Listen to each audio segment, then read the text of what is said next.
నమస్తే, welcome to Leo. నేను మీ Jagan. YS Jaganmohan Reddy Amaravati అనే రాజధాని ఉండకూడదని చెప్పి ఆయన చేసినటువంటి ఒక ప్రయత్నాలు అంతా ఇంత కాదు. వాస్తవానికి ఎప్పుడైతే విభజిత ఆంధ్రప్రదేశ్ ఏదైతే జరిగిందో దాదాపు రాజధాని కూడా లేకుండా ఇప్పటికీ కూడా అలానే ఉంది. అయితే గతంలో 2014లోనే నారా చంద్రబాబు నాయుడు గారు అమరావతి ప్రపోజల్ తీసుకురావడం, అసెంబ్లీలో చర్చ చేయడం, అసెంబ్లీలో వైఎస్ జగన్మోహన్ రెడ్డి గారు కూడా అవును ఖచ్చితంగా అమరావతి నాకు కూడా సహేతుకమే అని చెప్పేసి చెప్పడం, దాని తర్వాత అసెంబ్లీ సాక్షిగా జగన్మోహన్ రెడ్డి భూసేకరణ ఏదైతే చేశారో అది సరిపోదు, ఖచ్చితంగా అంతకు మించి భూసేకరణ చేయాలని చెప్పేసి ఓ పక్క జగన్మోహన్ రెడ్డి గారు గతంలో అసెంబ్లీ సాక్షిగా చెప్పారు. ఆ వీడియోలు కూడా మనందరికీ కూడా తెలుసు. అయితే 33,000 ఎకరాలు ఏదైతే చంద్రబాబు నాయుడు గారు భూసేకరణ చేసి ప్రపంచ రికార్డుని కూడా ఆయన కైవసం చేసుకున్నారనే చెప్పుకోవాలి. ఒక మనిషిని నమ్మి నిజంగా 33,000 ఎకరాలు ఇచ్చేశారు అంటే ఖచ్చితంగా దాన్నే సిబిఎన్ బ్రాండ్ అని చెప్పేసి అంటారు. వాస్తవానికి ఇది సాధ్యపడదు అని చెప్పేసి అనుకున్న తర్వాత జగన్మోహన్ రెడ్డి గారు దీనిపైన గతంలో ఎన్నోసార్లు వ్యాఖ్యలు చేయడం, కానీ ఆయన అనుకున్న దానికన్నా సరే ఎక్కువగా రైతులు భూములు ఇవ్వడం మనం చూస్తూ వస్తున్నాం. అయితే 2019లో జగన్మోహన్ రెడ్డి గారు అధికారంలోకి వచ్చిన తర్వాత అప్పటిదాకా అమరావతి రాజధాని అని చెప్పేసి అసెంబ్లీలో చర్చలు జరగడం, ఆ చర్చలకి జగన్మోహన్ రెడ్డి ఒప్పుకోవడం ఇవన్నీ కూడా తెలిసిందే కదా. కానీ 2019లో జగన్మోహన్ రెడ్డి గారు వచ్చిన తర్వాత లేదు అమరావతి అనేది రాజధాని కాదు, వాస్తవానికి అమరావతి ఒక్కటే డెవలప్ కాకూడదు, ఖచ్చితంగా ఆంధ్రప్రదేశ్లో అన్ని ప్రాంతాలు కూడా డెవలప్ కావాలి అంటే ఖచ్చితంగా 3 రాజధానులు ఉండాలని చెప్పి 3 ముక్కల ఆట ఆడేశాడు వైఎస్ జగన్మోహన్ రెడ్డి. అయితే అటుపక్క అమరావతి, మరో పక్క వైజాగ్, ఇంకో పక్క కర్నూలు కింద పెట్టాలని చెప్పి చెప్పడం, దాని తర్వాత దానిపైన ఎక్కడ కూడా ఒక్క ఇటుక పెట్టి ఆయన రాజధానిలో నేను ఇది కడుతున్నానని చెప్పేసి అన్నది లేదు. మరోపక్క సుప్రీంకోర్టు దగ్గరికి వెళ్ళి మేము ఎక్కడా కూడా మేము 3 రాజధానులు అన్న మాట అని చెప్పి అనలేదని చెప్పి మరోపక్క అబద్ధాలు ఆడడం. సో ఇవన్నీ కూడా చూసుకుంటే 2014లోనే అమరావతికి సంబంధించి భూసేకరించి జగన్మోహన్ రెడ్డి గారు అసెంబ్లీలో అవును నాకు కూడా సహేతుకమే అని చెప్పేసి అమరావతి అన్న తర్వాతే నిర్మాణాలు ప్రారంభం స్టార్ట్ అయ్యాయి. నిర్మాణాలు ప్రారంభం స్టార్ట్ అయిన తర్వాత అప్పటికి తాత్కాలికమైనటువంటి ఒక అసెంబ్లీ కావచ్చు, హైకోర్టు కావచ్చు, వీటన్నిటితో పాటు మిగతా కట్టడాలు కట్టుతున్నప్పుడు జగన్మోహన్ రెడ్డి గారు మాట మార్చేసి లేదు అని చెప్పేసి రైతులు ఇచ్చినటువంటి ఒక 33,000 ఎకరాలు ఏవైతే ఉన్నాయో పూర్తిగా వాటిని సర్కారీ తుమ్మ చెట్లు వాటిలో మొలిపించి పూర్తి అడవి ప్రాంతం చేసేశాడు. అప్పటిదాకా ఆఫీసర్ల గురించి లేదా ఎవరైతే రైతులు ఇచ్చినటువంటి ఒక భూములు ఏవైతే ఉన్నాయో వాటికి సంబంధించినటువంటి ఒక ఇల్లు కావచ్చు, డబల్ బెడ్రూమ్స్ కావచ్చు, ఇలాంటివన్నీ కూడా టిట్కో ఇల్లు కావచ్చు, ఇవన్నీ కూడా ఏవైతే ఉన్నాయో వాటన్నిటినీ కూడా కంప్లీట్గా వాటిల్లో గబ్బిలాలు కాపురం చేసేలాగా చేశాడు జగన్మోహన్ రెడ్డి. పాములు తిరిగాయి, చెట్లు మొలిచాయి, పూర్తిగా వర్షానికి వానకి చెక్కలు ఎండిపోయి ఊడొచ్చేసాయి. ఇలాంటివి పూర్తిగా అటు సర్కారీ తుమ్మ చెట్లు మొలిపించి అడవి ప్రాంతం చేశాడు. కట్టినటువంటి ఒక కట్టడాలన్నింటినీ కూడా కంప్లీట్గా నాశనం అయ్యేలా చేశారు. రాఫ్ట్ ఫౌండేషన్స్ ఏవైతే ఉన్నాయో వాటిలో పూర్తిగా 5 ఏళ్ల పాటు చెరువులు తలపించేలాగా నీళ్లు వాటిలో పెట్టి వాటిలో చేపలు పెంచేలా చేశారు. ఇలాంటి ఎన్నో జగన్మోహన్ రెడ్డి చేసిన అటువంటి అరాచకాలు అంతా ఇంత కాదు. అయితే అమరావతి రైతులు ఎవరైతే ఉన్నారో భూములు ఇచ్చిన వారందరూ కూడా దేవస్థానం నుంచి న్యాయస్థానం, న్యాయస్థానం నుంచి దేవస్థానం అని చెప్పి నిరసనలు తెలియజేస్తుంటే వాళ్ళని పేటీఎం బ్యాచ్లు అన్నారు, అదిగాక ఆర్టిస్టులు అన్నారు, అదేవిధంగా వాళ్ళు అసలు రైతులే కాదన్నారు. ఇలాగా ఎన్నో మాట్లాడినటువంటి వైఎస్ జగన్మోహన్ రెడ్డి, అది వైసీపీ పార్టీ ఏదైతే ఉందో, ఆఖరికి అమరావతి రైతులు ఎవరైతే ఉన్నారో గర్భిణీ స్త్రీల పైన కర్కశంగా పోలీస్ బూటు కాళ్ళతో గర్భిణీ స్త్రీని తొక్కిచ్చారు. వారు స్నానాలు చేస్తుంటే అక్కడ డ్రోన్ కెమెరాలు ఎగరేశారు. కోటమిరెడ్డి శ్రీధర్ రెడ్డి ఎవరైతే ఉన్నారో నెల్లూరు ప్రాంతం రాగానే అమరావతి రైతులు ఎవరైతే ఉన్నారో వారికి ఆశ్రయం కల్పించినందుకు పార్టీ నుంచి సస్పెండ్ చేశారు. ఇలాగా అమరావతి రైతుల పైన 2019-24 దాకే కాకుండా 24 తర్వాత కూడా అమరావతి మహిళల్ని వేసలతో పోలుస్తూ సాక్షి డిబేట్లలో కంటిన్యూ చేశారు. సో ఈ విధంగా జగన్మోహన్ రెడ్డి అమరావతి పైన ఎంత ప్రేమ ఉందనేది మీకు అర్థమైపోయిందిగా. అయితే ఇటీవలే మరొక రకమైనటువంటి ఒక వ్యాఖ్యలు కూడా చేశారు. ఏంటి అంటే దాదాపు 2014 నుంచి అమరావతి గురించి డిస్కషన్ జరుగుతున్నా దాదాపు 12 ఏళ్ల నుంచి ఇప్పుడు వచ్చేసి ఏమంటాడు, అమరావతి అనేది నదీ గర్భంలో ఉంది, అది ఎప్పటికైనా సరే మునిగిపోతుందని చెప్పి మాట్లాడుతున్నాడు. నదీ గర్భం అంటే అది 2014లోనూ 16లోనూ లేదా 20లోనూ కాదు కదా, కొన్ని వందల సంవత్సరాల నుంచి కూడా నదీ ప్రవాహం ఏంటి, నది ఉధృతి ఏంటి, ఒకవేళ నది పొంగి పొర్లితే ఎక్కడ దాకా వస్తుంది నీళ్ళు అనేది ఖచ్చితంగా ఒక అంచనా అయితే ఉంటుంది.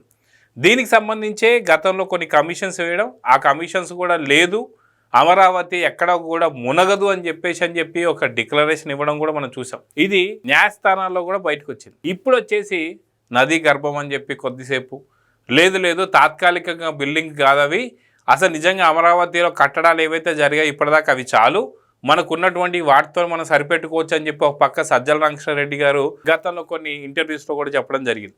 ఇప్పుడు వచ్చేసి జగన్మోహన్ రెడ్డి గారు అటు వారి యొక్క సకల శాఖ మంత్రి అయినటువంటి ఒక మాజీ సజ్జల రామకృష్ణారెడ్డి గారితో గతంలో మీరు 3200 పర్ స్క్వేర్ ఎస్ఎఫ్టీ ఖర్చు అవుతుందని చెప్పేసి అన్నారు, అది తీరా చూస్తే 19,000 అయింది.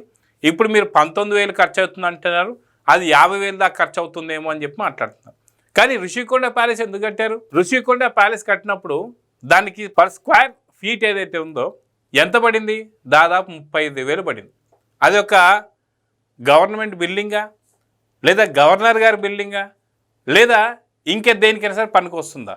అంటే జగన్మోహన్ రెడ్డి గారు ఉండడానికి కోసమే ప్రభుత్వంతో ఉన్నటువంటి ఒక డబ్బులు ఏవైతే ఉన్నాయో ఆ డబ్బుల్ని పర్ స్క్వేర్ ఫీట్ అనేది 35,000 ఖర్చు పెట్టి కట్టుకున్నారే ఋషికొండ ప్యాలెస్, దీన్ని ఏమనాలి? అదేవిధంగా తాడేపల్లి ప్యాలెస్కి దాదాపు ప్రభుత్వ సొమ్ము ఏదైతే ఉంటుందో 114 కోట్లు, అది తిండి కావచ్చు, ఐరన్ ఫెన్సింగ్ కావచ్చు, ఎలకలు పట్టడం కావచ్చు, ఎగ్గు పఫ్ఫులు కావచ్చు, మటన్ కావచ్చు, చికెన్ కావచ్చు, మరి వీటి పరిస్థితి ఏందని చెప్పేసి అడుగుతున్నారు. అదేవిధంగా చూసుకుంటే ఈరోజు ఆంధ్ర ప్రజల కళలు సాకారం అవుతున్నటువంటి వేళ మార్చి 28వ తారీఖు మనం చూసుకుంటే ఏపీ అసెంబ్లీలో ఒక కొత్త రకమైనటువంటి ఒక చర్చ జరగబోతుంది. ప్రత్యేకంగా ఏదైతే అమరావతి రాజధాని అనే దానిపై కొంత తీర్మానం చేయబోతున్నారు, కొన్ని ఉన్నటువంటి ఒక మార్పులు చేర్పులు చేసి దీన్ని పార్లమెంట్కి పంపిస్తే అక్కడి నుంచి అది అప్రూవల్ అవుతుంది. అయితే జగన్మోహన్ రెడ్డి గారు ఒక కొత్త కాన్సెప్ట్ని లేవదీశారు. అంటే జగన్మోహన్ రెడ్డి గారు ఎప్పుడు అంత తొందరగా మాట్లాడరు కాబట్టి ఆయన సజ్జల రామకృష్ణారెడ్డితో నేను మాట్లాడించింది ఏంటి అంటే, అసెంబ్లీలో ప్రత్యేకమైనటువంటి ఒక సమావేశాలు ఎందుకు పెట్టాలి, కౌన్సిల్లో ఎందుకు పెట్టకూడదు అని చెప్పి అడుగుతున్నారు. వాస్తవానికి అసెంబ్లీలో పెట్టి ఆ బిల్ అనేది పార్లమెంట్కి ఇస్తారు కానీ కౌన్సిల్తో సంబంధం లేదు. అంటే జగన్మోహన్ రెడ్డి గారు ఇక్కడ బొత్స సత్యనారాయణ, అదేవిధంగా చూసుకుంటే మనకి కౌన్సిల్ ఉన్నారుగా చాలా గొప్ప గొప్ప వాళ్ళు, అనంతబాబు ఎమ్మెల్సీ తెలుసు కదా, ఏదైతే మర్డర్ చేసి డోర్ డెలివరీ ఇవ్వడమే కాకుండా ఆయన న్యూడ్ వీడియో కాల్స్ కూడా మాట్లాడారు. అలాంటి వాళ్ళు కావచ్చు, మిగతా చాలామంది సిద్ధహస్తులు చాలామంది ఉన్నారు. అలాంటి పెద్దల సభలో ఎందుకు పెట్టారంటే జగన్మోహన్ రెడ్డికి తెలుసు, అటు సజ్జల రామకృష్ణారెడ్డికి తెలుసు కౌన్సిల్కి సంబంధం లేదని. అయినా సరే ఒక మాట అనేస్తే ప్రజల్లో ఎవరైనా సరే నమ్మి అవును కదా దీన్ని ఎందుకని కౌన్సిల్లో తీసుకురాలేదు అని చెప్పి అనుకుంటున్నారని వాస్తవానికి అది అసెంబ్లీలో చర్చ జరిగితే సరిపోతుంది. దాని తర్వాత పార్లమెంట్కి వెళ్ళబోతుంది. ఇప్పుడు జగన్మోహన్ రెడ్డి గారు ఏమంటున్నారంటే కౌన్సిల్లో పెట్టరు, మాకు ప్రత్యక్ష హోదా ఇవ్వరు, అసెంబ్లీకి మేము రాలేము అని చెప్పి మాట్లాడుతున్నారు. అసెంబ్లీకి రాకుండా నిజంగా అమరావతిపై నీకు నిజంగా చిత్తశుద్ధి ఉంటే జగన్మోహన్ రెడ్డి 28వ తారీఖున ఖచ్చితంగా అసెంబ్లీకి రావాలా వద్దా? కానీ జగన్మోహన్ రెడ్డి ఇప్పుడు ఎక్కడున్నాడో తెలుసా? జస్ట్ ఇంతకుముందే ఫ్లైట్ ఎక్కి బెంగళూరుకి పారిపోయాడు. జగన్మోహన్ రెడ్డి భయపడి అసెంబ్లీకి రాకుండా అమరావతిపై తనకున్నటువంటి ప్రేమ ఏదైతే ఉందో అది చాలా క్లారిటీ ఇప్పుడు బయట పెట్టేశాడు. బెంగళూరుకి ఎందుకు పారిపోవాలి? ఖచ్చితంగా అసెంబ్లీకి రాకపోతే నువ్వు ఎప్పుడు పెట్టినట్టే తాడేపల్లిలో ఒక ప్రెస్ మీట్ పెట్టవచ్చు కదా, అవును అమరావతి మాకు సహేతకమే, ఖచ్చితంగా మాకు కూడా ఇష్టమే అని చెప్పి గతంలో అన్న మాటలు ఏవైతే ఉన్నాయో అవన్నీ కూడా వేసి చూపిస్తారు నీకు. గతంలో నువ్వేవేవి మాట్లాడావు అమరావతి గురించి అవన్నీ కూడా ఖచ్చితంగా వేస్తారు. అంటే జగన్మోహన్ రెడ్డి గారు ఎన్ని రకాల వ్యాఖ్యలు చేశారంటే, ఒకసారేమో అవును నాకు ఇష్టం అని చెప్పేసి అన్నారు, రెండోసారి లేదు నాకు ఇష్టమే కానీ భూమి సరిపోదని చెప్పేసి అన్నారు, లేదు భూమితో పాటు ఇంకా కొంచెం డెవలప్మెంట్ చేయాలని చెప్పేసి అన్నారు. దాని తర్వాత తీరా చూస్తే ఆయన ఇక్కడ కాదు, ఏదైతే గుంటూరుకి విజయవాడకి మధ్యలో పెట్టాలని చెప్పేసి ఇంకొకసారి అని చెప్పేసి అన్నారు. దాని తర్వాత మళ్ళీ బయటకు వచ్చిన తర్వాత లేదు ఖచ్చితంగా 3 రాజధానులు కావాలన్నారు. 3 రాజధానులు అయిపోయిన తర్వాత మళ్ళీ ఏదైతే అమరావతికి సంబంధించిన బిల్లు ఏదైతే ఉందో సిఆర్డిఐ బిల్లు, ఆ సిఆర్డిఐ బిల్లు ఫస్ట్ ఆయనే రద్దు చేశాడు. రద్దు చేసిన జగన్మోహన్ రెడ్డి మళ్ళీ అక్కడ ఉన్నటువంటి ఒక ఏదైతే ఒప్పందం ఉందో అటు సిఆర్డిఐ కావచ్చు, రైతులు కావచ్చు, గవర్నమెంట్ కావచ్చు, రియోకబుల్ అంటే దాన్ని మళ్ళీ తిరిగి దాన్ని నాశనం చేయలేమని చెప్పేసి సో ఆయన మళ్ళీ తీసుకెళ్ళడం జరిగింది. మళ్ళీ దాన్ని మళ్ళీ లేదు ఖచ్చితంగా సిఆర్డిఐ బిల్లు ఉండాలని చెప్పి చేశారు. దాని తర్వాత జగన్మోహన్ రెడ్డి 3 ముక్కలాడిన తర్వాత ఇప్పుడు వచ్చేసి అమరావతి అనేది నది గర్భంలో ఉందని చెప్పి మాట్లాడతాడు. అసలు వాస్తవానికి తాత్కాలిక కట్టడాలకి మీరు ఇన్ని కోట్లు ఎందుకు ఖర్చు పెట్టాడని చెప్పి మాట్లాడతాం.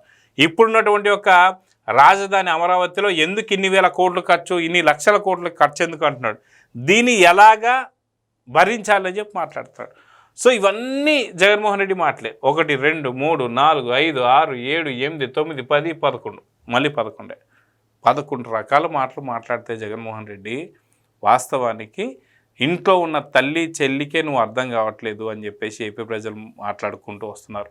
అదేవిధంగా ఇన్ని రకాల వ్యాఖ్యలు చేస్తే నిజంగా రాజకీయ నాయకుల్లాగా పనికొస్తావా లేదా అని కూడా చర్చ నడుస్తూ వస్తుంది.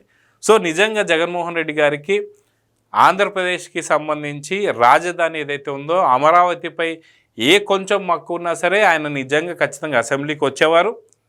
ఆయన ఇదొక ప్రత్యేకమైనటువంటి ఒక తీర్మానం కాబట్టి ఆయన కూడా దానికి సంబంధించి సపోర్ట్ చేస్తాడా లేదా అనేది అసెంబ్లీకి పోయి ఉంటే బాగుండేది. ఖచ్చితంగా పోతాడేమో అని చెప్పి అనుకున్నారు, కానీ అనుకోకుండా ఇలా బెంగళూరుకి యలహంకకి పారిపోతాడని చెప్పి అనుకోలేదు.